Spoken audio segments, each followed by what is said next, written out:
title of this writing is Addiction is Another Word for Craving. Addiction, pure and simple, is a myth. If you were really addicted to something, you could never outgrow it. You would stay in its clutches forever.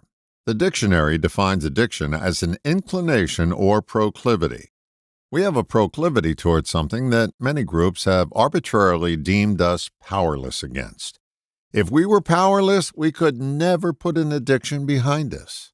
I have an addiction to purple crayons. As dumb as that sounds, you can substitute any word for purple crayons and it would be just as stupid. I'm addicted to heroin. Just means you have taken enough heroin that your body craves more. That physical craving usually stops within days of disuse of an addictive substance. So where's the addiction after a few days?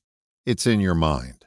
You have mental images that trigger cravings and stir internal conversations that you need said substance. Your body is no longer addicted, but your mind has convinced itself, usually with some outside help, that you are. Alcoholics are drunks who use that word as an excuse to keep drinking. I can't help myself. I'm an alcoholic. I just can't help myself. I just keep coloring everything purple. If you really want to outgrow drugs or alcohol, find out what it is that causes you to numb yourself below consciousness so that you don't have to deal with it.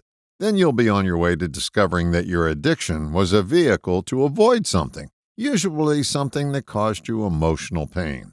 The substance may take the pain away temporarily, but it's coming back until you face it, feel it fully, and metabolize it. Addiction is an advertising word that elevates craving to a higher spot on the ladder than it deserves. Therapists make a living off the word addiction.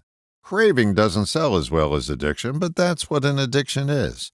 The old axiom, my wife craved pickles and ice cream when she was pregnant, has evolved to, she was addicted to Haagen-Dazs and kosher pickles.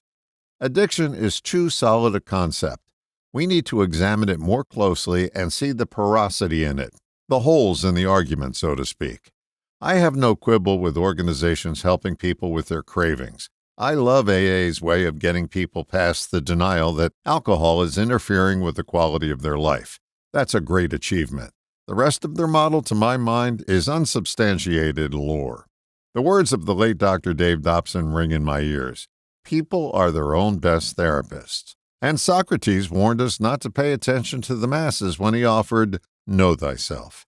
No matter how many football announcers and coaches through usage bastardize the word root and call it route, it will always be properly pronounced as root.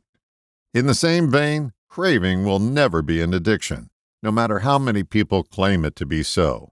In an effort to make ourselves not responsible for our cravings, we've allowed ourselves to become powerless to the concept of addiction. All the best, John.